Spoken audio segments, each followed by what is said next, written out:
Voz Cerca es un espacio creado para escuchar historias reales, historias que duelen, que transforman, pero que también sanan.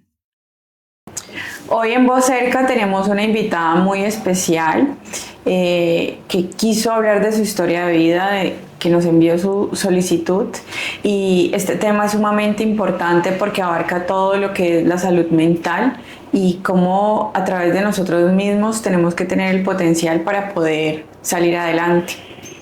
Hoy estamos con Dayana. Dayana, ¿cuántos años tienes?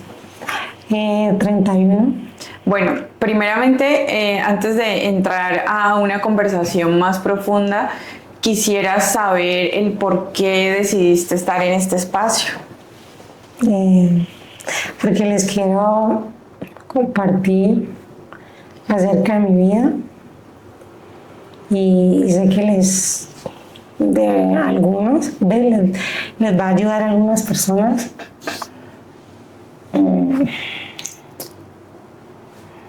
A reflexionar acerca de la salud mental y todo lo que pasa a una persona cuando tiene ciertos diagnósticos o ciertas historias de vida. Bueno, cuéntame en este momento qué estás haciendo, con quién vives. En estos momentos yo vivo con mi hermana y los padres adoptivos de ella y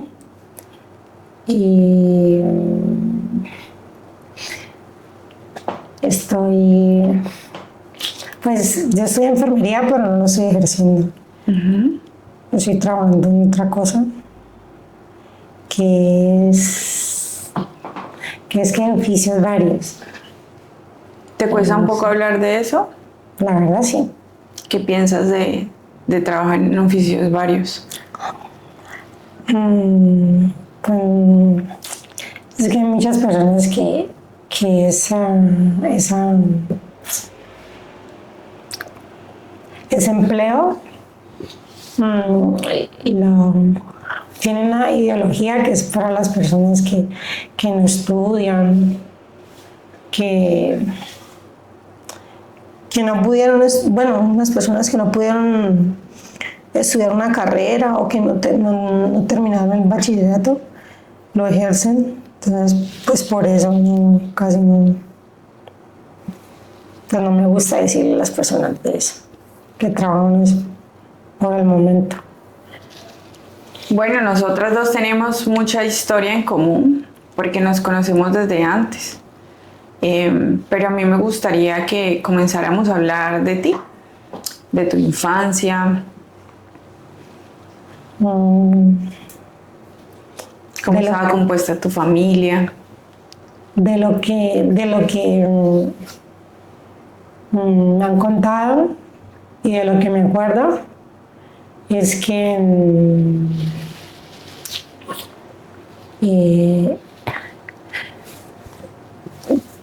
mi mamá biológica muchas veces no sé si fue por rabia con mi papá, no me quería tener y entonces ella muchas veces intentó como abortar, pero no pudo.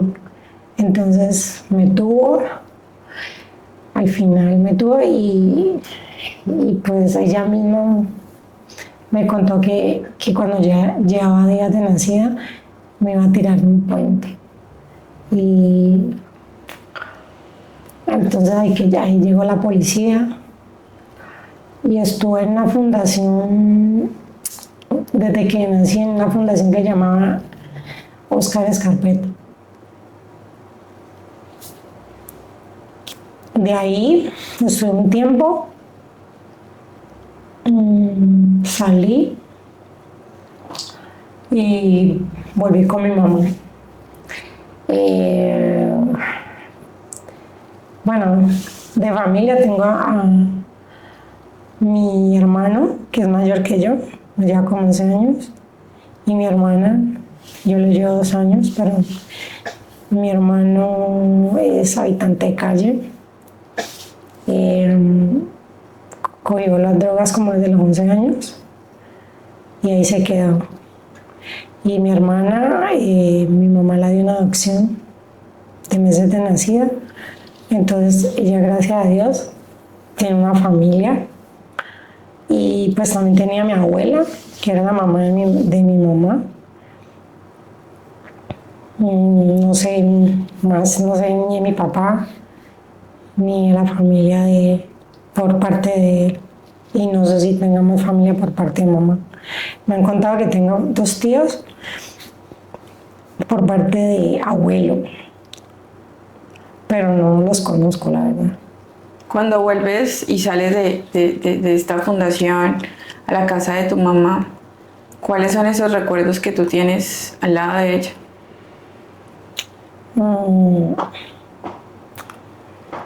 Que cuando salí, ella vivía con un señor.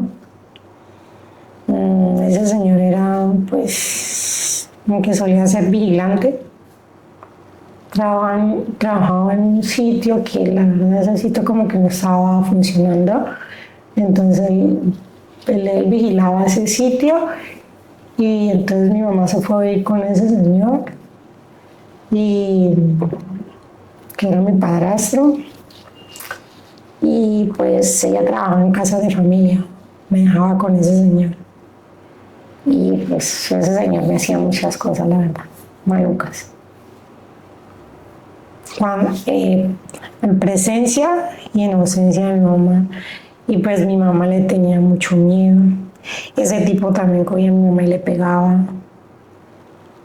delante mío y cuando mi mamá se iba también me hacía muchas cosas. Y pues yo le contaba a ella y ella no me creía. Ella antes me pegaba. O sea, recuerdos así, no me acuerdo. O sea, tengo más recuerdos malucos que buenos, la verdad, con mi mamá. Y pues ella, en cierta edad me di cuenta que ella tenía esquizofrenia. Pero yo digo que fue a raíz de esos maltratos que ella recibió, que le diagnosticaron esa enfermedad. Y sí. ¿Ella dónde está? Ella ya falleció cuando yo tenía 14 años. Es que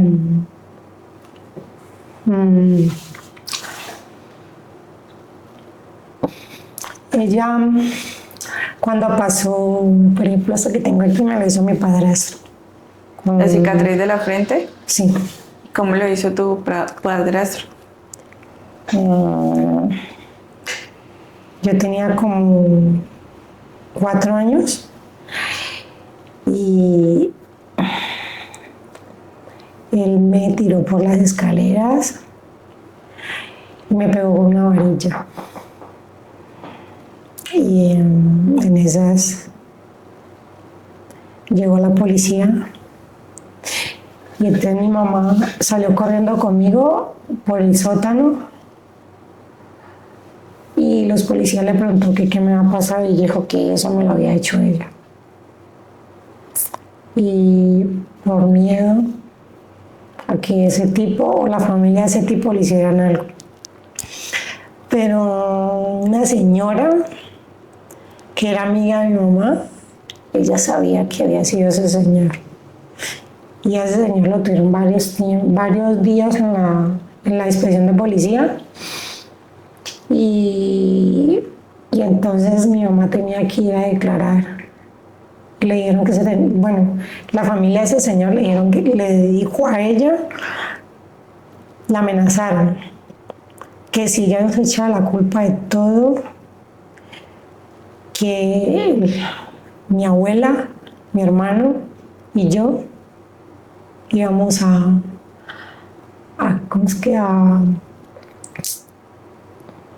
pagar las consecuencias. Y entonces mi mamá, con miedo, se tuvo que echar la culpa de todo, la verdad. Y entonces a mí me tuvieron que hospitalizar porque la verdad tenía la cara pues deforme de los golpes que me dio ese señor. En todo el cuerpo tenía hematomas y me tuvieron que hospitalizar y después entré en bienestar familiar. Y igual mi mamá me iba a visitar, me seguía visitando y pues la verdad yo le tenía mucho miedo a mi mamá. Y o sea, yo ya no la veía como mi mamá, pero igual, o sea, la veía como una persona X, pero no sentía como ese afecto que siente un hijo hacia una mamá, ¿no? Y ella me iba a visitar, creo que eran los viernes, y tuvo muchas intervenciones por psicología, trabajo social, porque ellos, a pesar de lo que había pasado, intentaban como volverme a integrar a mi mamá, o sea, volver a hacer que yo fuera a vivir con ella, ¿no? Pero no, yo muchas veces dije que no quería volver, porque yo tenía los presentimientos de que ese señor seguía ahí viviendo con ella. Y entonces, ya como a los 12, creo que tenía 12 años o 10, mi mamá no le gustaba que yo le dijera mamá a la mamá sustituta con la que estuve. Es que después de ahí me llevaron a un hogar sustituto y duré como 10 años. Y yo a la madre sustituta le decía mamá. Y a mi mamá no le gustaba eso. Entonces ahí fue que ella, en un día de una visita, ya me pegó por eso. Y el defensor vio, me quitaron las visitas. De ahí yo no volví a ver a mi mamá. Cuando un día la familia de mi hermana, porque yo nunca perdí contacto con ellos, me fueron a buscar y me hablaban mucho de mi mamá. A mí me parecía algo muy raro.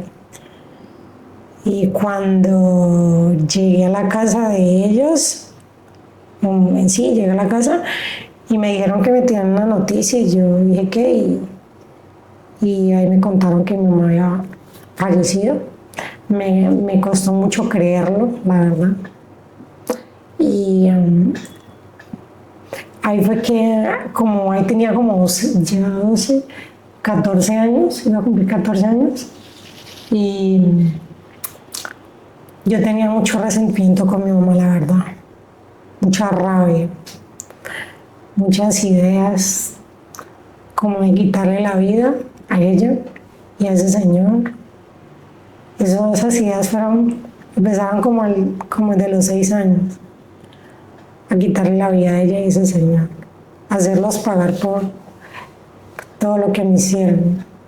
Porque o sea, ahí yo pensaba que como unas personas ya adultas se iban a meter con un niño, le iban a hacer algo a un niño que no se podía defender. Ese señor era gordo. Entonces, o sea, no me gustaría cómo describirlo exactamente, pero era una persona demasiado despreciable. Y me daba mucha rabia porque yo decía, si mi mamá, ¿cómo fue que dejabas que él me hiciera esas cosas? Nunca me defendió, ya no fue mi mamá, porque una mamá defiende a su hijo.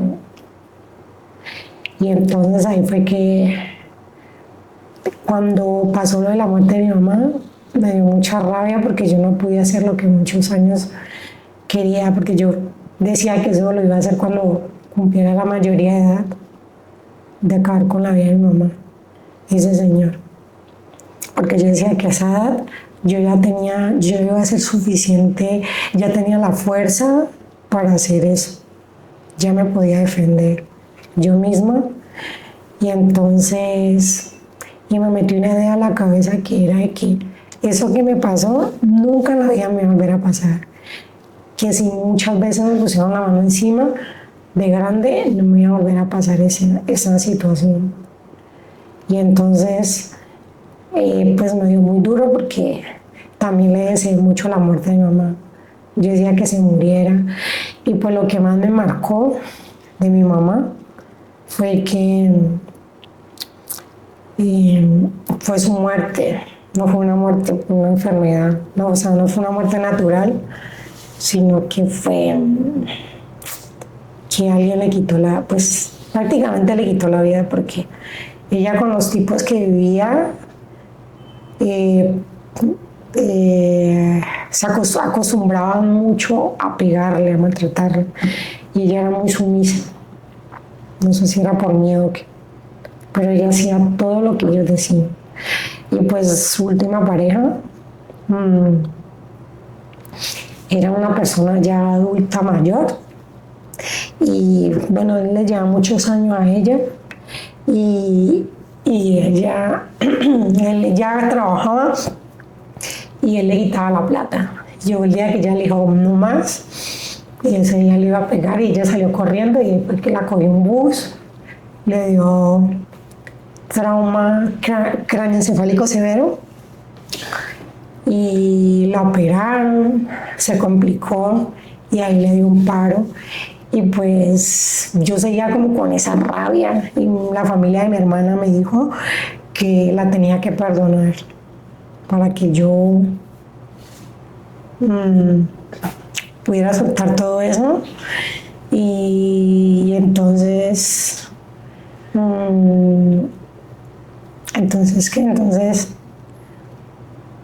ahí fue que me mostraron un papel donde decía que ella tenía un diagnóstico, o sea, una enfermedad psiquiátrica que era esquizofrenia. Yo decía que era eso.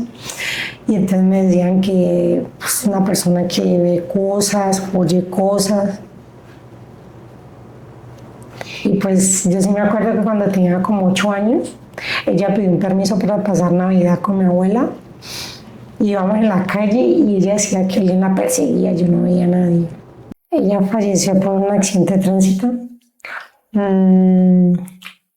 A raíz de que ella había con una pareja mucho mayor que ella. Y entonces esa persona le pegaba. Pero llegó el día que llegó nomás y salió corriendo y no se fijó, pasó la calle y la mató un bus. Y pues a mí me mostraron un papel donde aparecía que ella tenía, que bueno, que le habían diagnosticado esquizofrenia. Lo que no recuerdo si era leve o severa, no, pero yo creo que era leve porque ella nunca estuvo hospitalizada.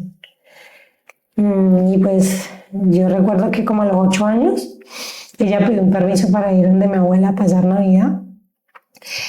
Y pues íbamos en la calle, mi mamá y yo, ¿no? Y ella me decía que veía gente, pero yo no veía nada. Entonces yo me asustaba, o sea, estaba muy asustada. Y que veía unos policías que le hablaban, después me dijo que el indio, así era que lo apodaban ese tipo que me hizo lo que me hizo, que iba detrás de nosotros. Y pues yo me asusté mucho. Entonces cuando me explicaron esa patología, lo entendí, o sea, me devolví a esos años de atrás. Cuando me dijeron que una persona esquizofrénica es cuando que ve cosas y oye cosas que en realidad no están en este plano. Y entonces, pues, eso fue lo que, pues ahí fue que me sentí peor, o sea, ahí fue que, como a esa edad, me sentí muy mal y empecé a tener ideas, digamos que ideas suicidas. Y tras de eso, pues en el colegio me hacían mucho bullying, pero me empezó más a afectar después de eso porque desde que estaba pequeña en el colegio me molestaban mucho. Entonces ya como que empecé a experimentar que era autoagredirse. ¿Cómo iniciaste a autoagredirte? Una vez había un envase ¿qué? De cerveza y eso estaba partido. Entonces yo empecé como a cortarme con eso. Cuando lo estabas haciendo, ¿en qué estabas pensando? Mm, o sea, como estaba pensando, pues la verdad en ese momento tenía rabia, porque, o sea, cuando yo me cortaba era cuando pasaban situaciones y sentía que haciéndome eso podía como desahogarme. Entonces, igual yo iba, desde que pasó todo eso, desde que estuve en bienestar, siempre tuve una psicóloga. Es más, yo me acuerdo mucho que yo iba a mucha intervención con una psicóloga que la verdad fue muy buena persona, pero ella la mataron. Ella la mataron llegando ahí al trabajo. No sé por qué, nunca me di cuenta por qué. Y con ella, pues esa persona, con ella le contaba todo. Y entonces yo como que la verdad me costaba confiar mucho en las personas. Yo en el colegio no era amiguera, la verdad. Pero sí, un momento, yo digo que después de que pasó eso de mi mamá, mm, yo me cansé del bullying. Entonces yo empecé también a hacerle a los demás, o sea, a mí me molestaba mucho en el colegio, también porque era de bienestar. Y fue peor cuando se dieron cuenta que mi mamá había muerto. Entonces decían, ay, que no tiene mamá, que yo no sé qué. A mí eso me daba la rabia, eso me alimentaba como rabia por dentro. Y entonces yo empecé a molestar también a los compañeros. O sea, ya no rendía igual académicamente. En la parte de la disciplina, yo antes era muy juiciosa, ya no. Me salía del salón, molestaba a los demás. Por eso me hacían muchas veces después de que pasó ese evento, me hacían firmar el observador. La madre sustituta tenía que ir al colegio y le decían que era porque yo molestaba a los demás compañeros, porque yo me salía de la clase. Y así era mío. A una clase y no me gustaba, yo me iba. No me gustaban ni las matemáticas ni el inglés. Y siempre que tocaban esa hora, yo me iba al salón. Cuando me tocaba educación física, me iba para la casa, no participaba. Me metieron a clases de teatro y llegaba a molestar.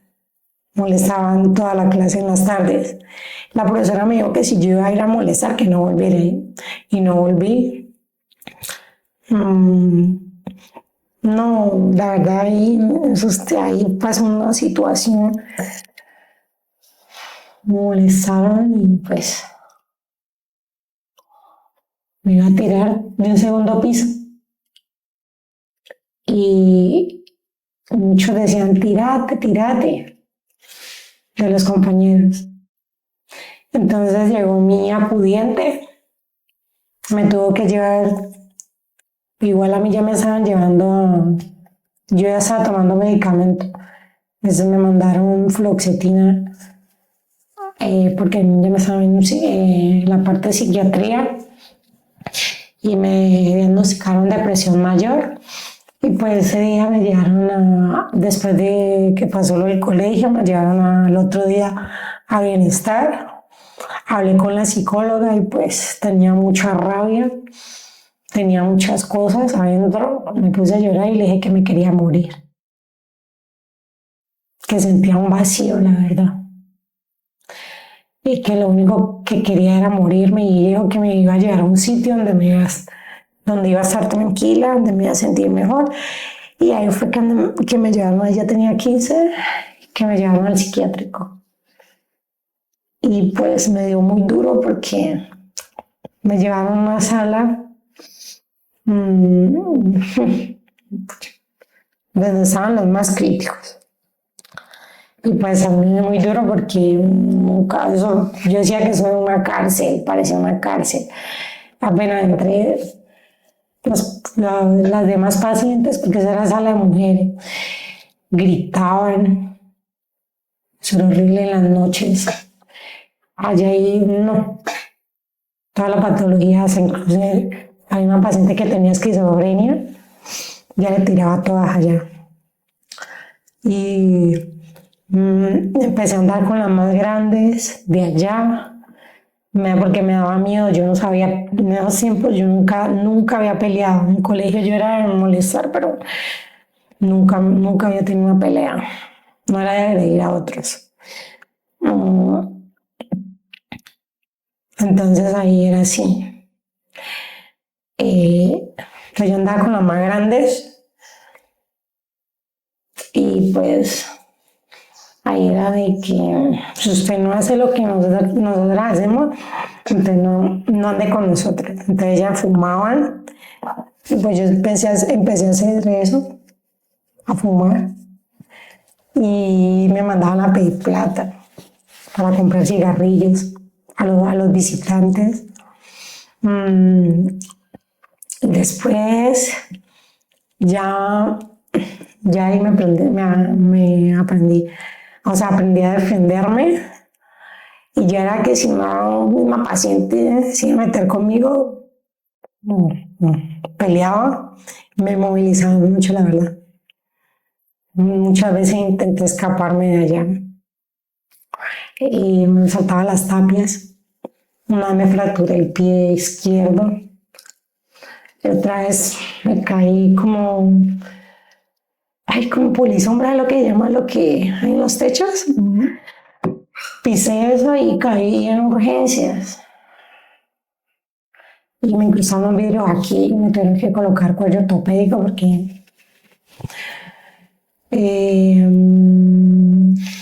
¿qué más? Después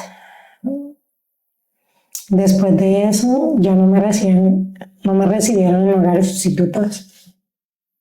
Pues me llevaron a uno y yo la verdad no quise estar allá, y pues la madre sustituta hizo una carta diciendo que yo le había sacado un cuchillo. La verdad no me acuerdo de eso. Eso llegó como a oídos de todas las madres sustitutas y pues no me quisieron recibir.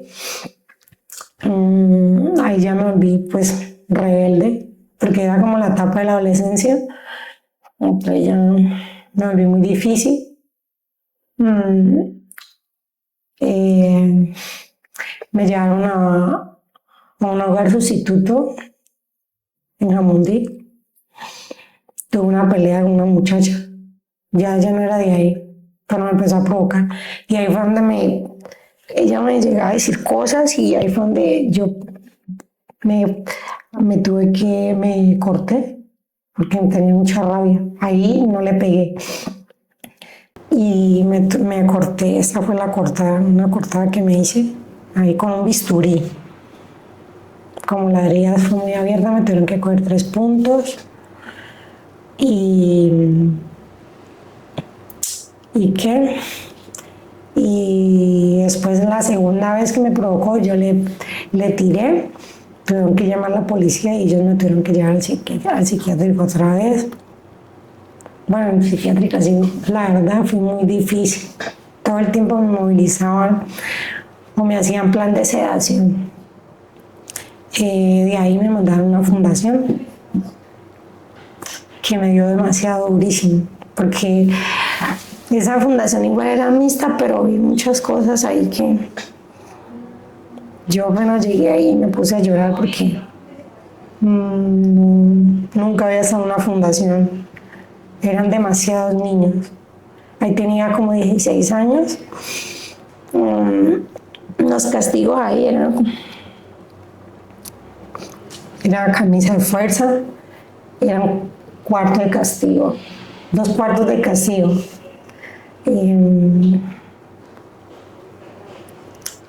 Si uno se evadía, le colocaban un overol y hacer 15 días de aseo. La verdad fue muy difícil adaptarme ahí al principio.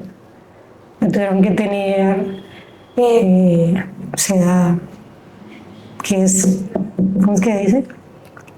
Sedación. Porque intenté irme muchas veces, me colocaron muchas veces overol, camisa de fuerza también muchas veces, y me inyectaban, porque allí te colocaban camisa de fuerza y te inyectaban, te colocaban medicamento para dormir. Y tuve peleas, me cortaban.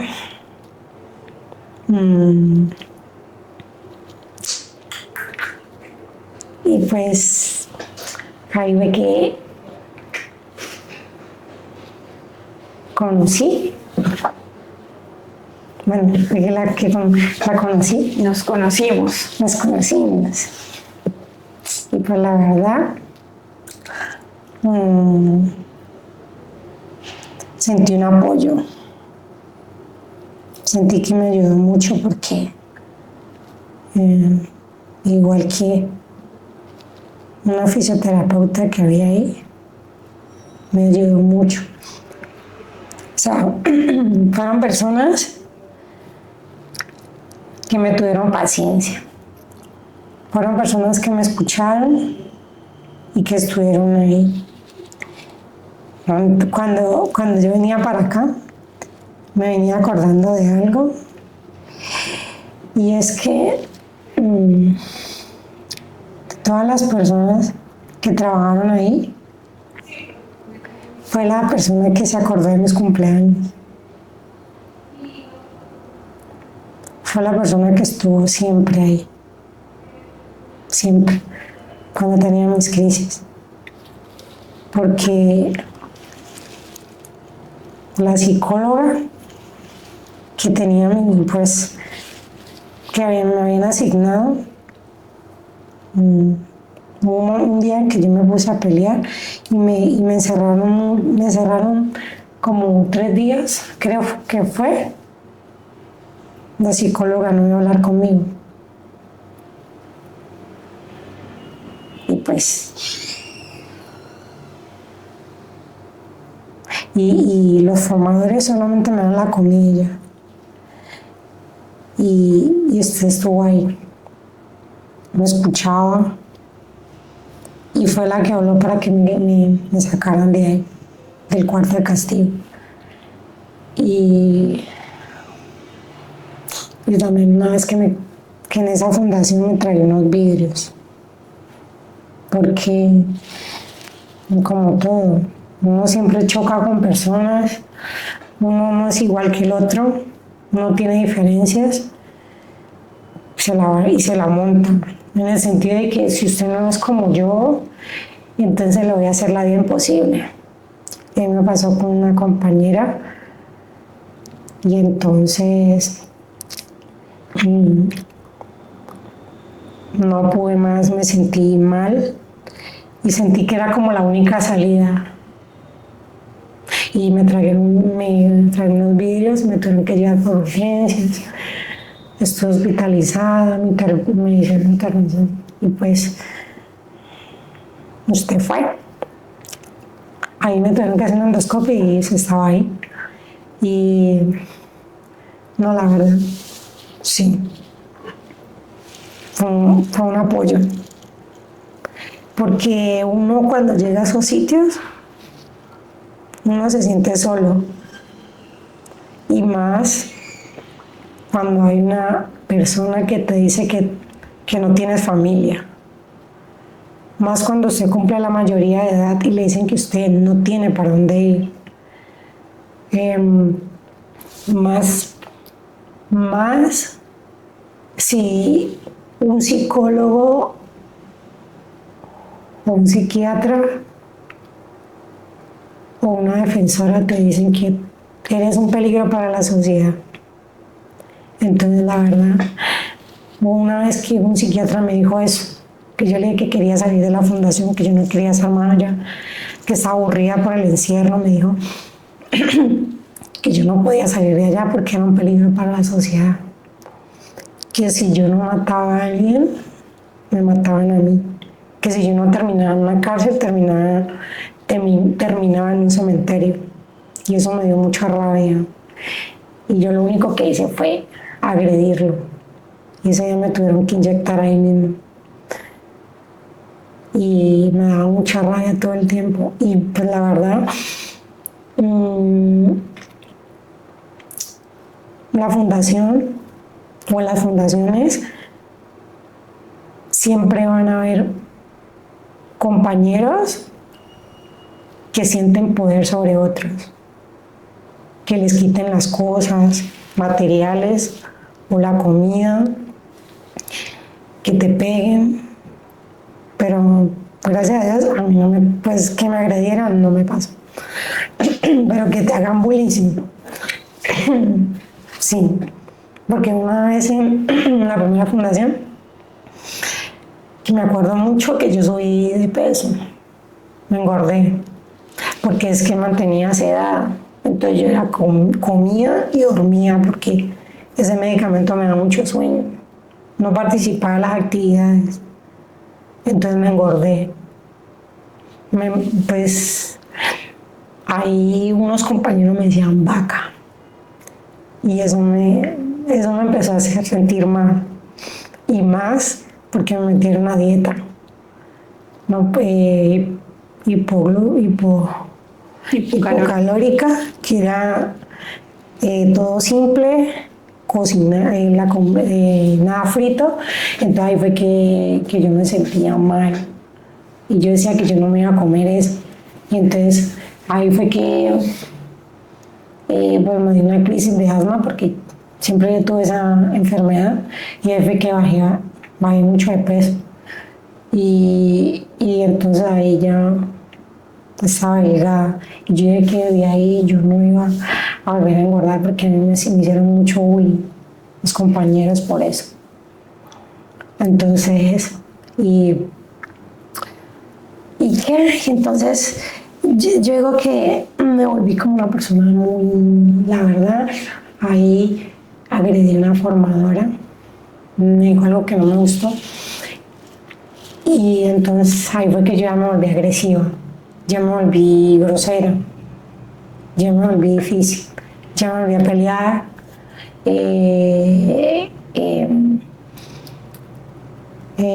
agredir verbal y físicamente al que me agrediera. Ya empecé a tener problemas con los formadores, los agredía también. En las dos fundaciones más que pasé también igual. Hubo uno que decía que no me acuerdo, o sea, no le caía bien, y él tampoco. O sea, él tampoco me caía bien. Y el día que me fui, me dijo, el día que me dieron salida, porque la familia de mi hermana me sacó, él dijo que menos de un año iba a estar otra vez ahí. Que él apostaba que menos de un año iba a volver a esa fundación por mi conducta. Porque yo era muy difícil, la verdad. Yo no podía tener una conversación porque yo era muy vulgar. O sea, todo el tiempo usaba palabras oeces. Y no me podían decir algo porque yo ya me iba a los golpes. Así fueran formadores o compañeros. ¿Qué más? Es de resaltar que cuando nos encontramos y nos conocimos, éramos de la misma edad. Y yo llegué también muy joven a escuchar tu historia, y tú querías escribir un libro. Y recuerdo que me decías, nadie quiere escribir un libro conmigo. quiero escribir un libro. Y yo dije, bueno, no entiendo por qué nadie quiere escribir un libro con ella. Nunca te percibí agresiva ni hostil, al menos no es la percepción que tengo de ti. Y cuando comenzamos a sentarnos a escribir ese libro, comencé a entender por qué nadie quería escribirlo, ni escucharte. Y no era porque no quisieran estar a tu lado, sino que era algo difícil.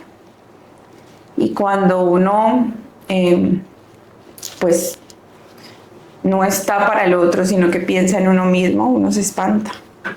Y en ese momento, pues, también tenía 17 años y medio, ya 18. Y recuerdo que comenzamos a escribir ese libro y yo decía, no quiero oír más, está muy fuerte esto.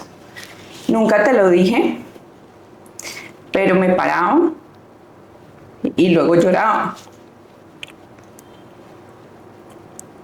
Y creo que de todas las historias que he tenido en mi vida, tú también has sido muy significativa. No era tu terapeuta, no estaba preparada, pero me enseñaste a escuchar y a que uno debe olvidarse un poco de uno cuando hay un otro que te necesita. Y eso hacía. Escribía el libro y decía, esto parece un cuento de terror absoluto. Y me iba al baño, ya vengo, y me limpiaba las lágrimas y seguíamos. Y a mí me parece muy admirable, pese a toda esta historia que me estás contando, que nos estás contando, que la gente te está escuchando y que pueda decir, mire, o sea, sí se puede salir adelante solo. Porque alguien en algún momento te lo dijo con hacerte ofender, pero hoy yo te lo digo desde el afecto y que has podido por ti misma dejar de agredirte, pensar en ti, en ir a terapia no porque te mandan, sino porque quieres pensar en tu salud. ¿Cómo comenzaste a pensar en ti?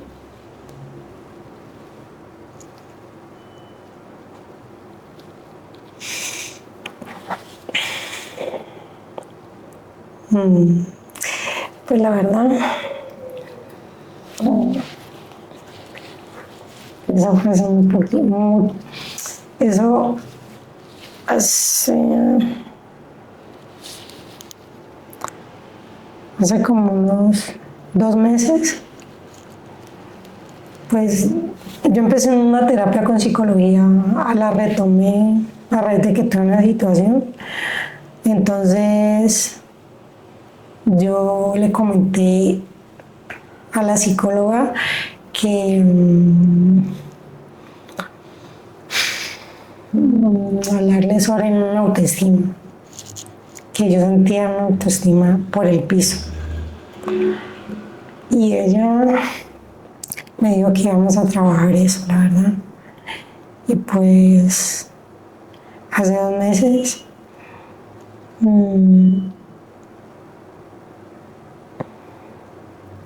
escuché muchos, incluso un podcast que hablan de Dios, que uno cuando cree en Dios, eso te ayuda a sanar muchas cosas. Cuando conoces a Dios, entonces yo creo que a partir de ahí fue que empecé a pensar en mí.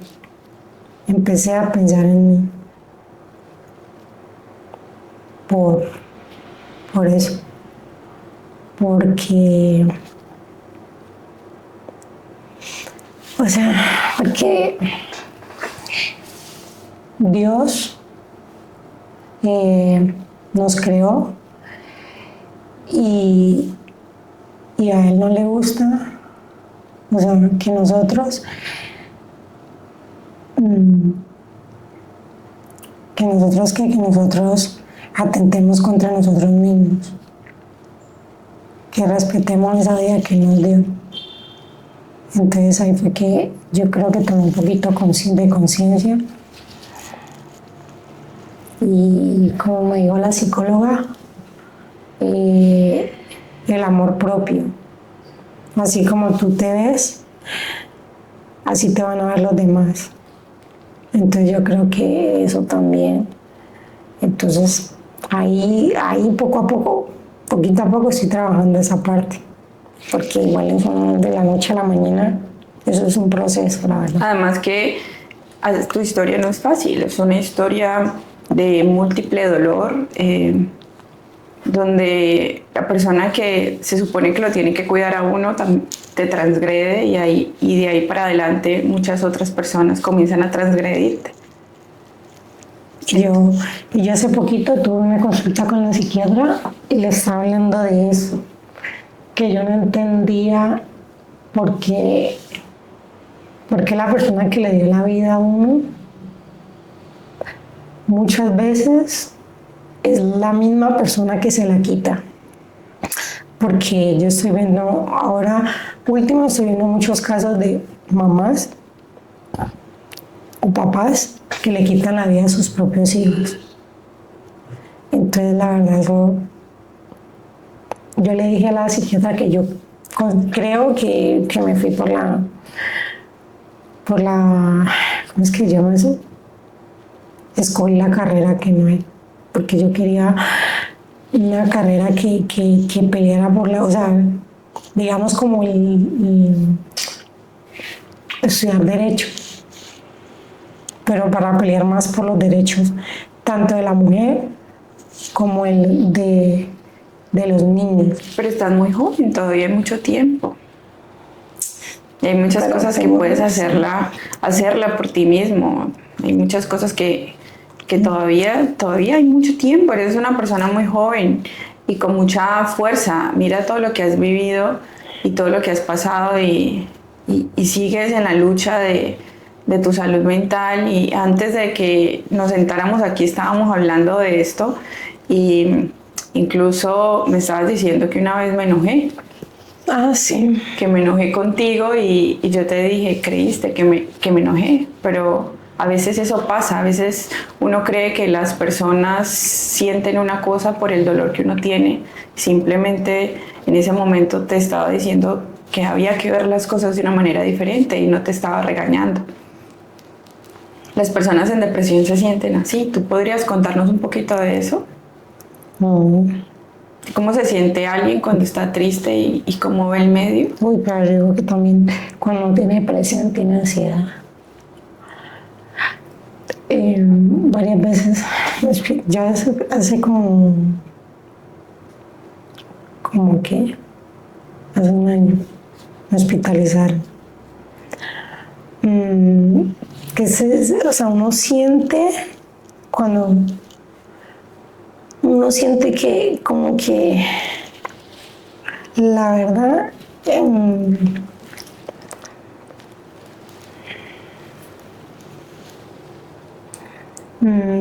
no sé, uno siente que es un estorbo para otras personas, para los demás.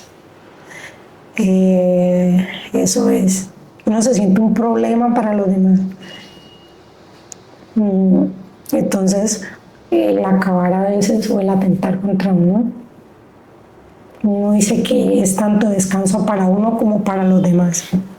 Por ejemplo, cuando me ha dado eso,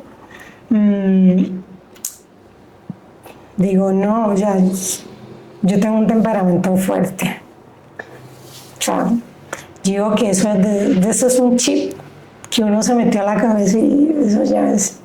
O sea, yo hace mucho tiempo dije, no me voy a dejar de nadie. Y pues así ya, desde que me metí ese chip, que me acuerdo que estaba muy pequeña, yo no, o sea, ya me molesta algo, yo soy una persona muy impulsiva. Digamos, alguien me trata mal, yo soy igual, o sea, no dejarme. Entonces, en la casa soy así y cuando me da esa depresión, yo digo, o sea, es un problema por mi forma de ser, le molesta a los de la casa por esto y esto. Entonces digo, me he tomado, la verdad, me tomé muchos medicamentos para dormir y pero era por eso, porque quería como, decía que quería como descansar y que los demás descansaran de mí. Entonces, Y mira que esto que tú dices es muy valioso porque las personas que se quieren suicidar no quieren terminar con su vida, sino con un sufrimiento que no cesa y no saben cómo apagarlo. y también cuando uno se siente como entre la espada y la pared, de que incapaz de hacer algo o con impotencia de querer hacer algo y no poderlo hacer, es eso. ¿Tú qué le dirías a alguien que nos está escuchando el día de hoy y se siente muy abrumado y de pronto tiene depresión y ansiedad y no se ha dado cuenta y siente que su vida no tiene mucho sentido? Mm, pues yo digo que la base ahí es uno aferrarse a Dios. El que cree en Dios, todo lo puede. Es eso.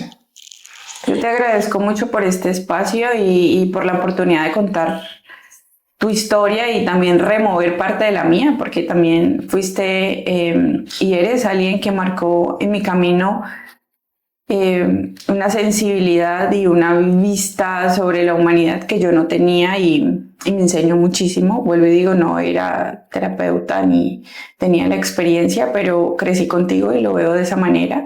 Y me parece que eres una chica sumamente fuerte y con la capacidad de hacer las cosas que se propone. Alguien que ha pasado con todo esto quiere seguirlo intentando y quiere ir a terapia y va a psiquiatría y busca la forma, sé que puede lograr cualquier cosa que se proponga. Muchas gracias por estar en este espacio. Y otra cosa también que quiero decir es que cuando se sientan así, lo mejor que pueden hacer es buscar una persona y desahogarse, sacar todo eso, porque no, o sea, el guardarse uno las cosas no es bueno, la verdad.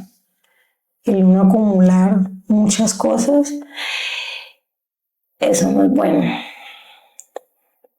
Y aunque no sé cómo lo vean todos, pero uno ir a psicología, eso la verdad, como muchas personas lo ven, que no ven, porque eso es para los locos, eso son mentiras. Uno va a psicología y eso, usted se puede desahogar, puede hablar. Yo, por ejemplo, cuando voy a psicología, eso me ha servido mucho. Esa es otra cosa que me ha ayudado mucho, la parte de psicología. Porque tanto yo o como la persona tenemos una comunicación. Y, y eso es bueno, no ser escuchado, no desahogarse, sacar todo lo que tiene adentro. Muchas gracias por tu espacio y por la capacidad de poner en palabras todos estos sucesos que han generado dolor, pero también mucha fortaleza en ti. A ti por la invitación. Muchas gracias.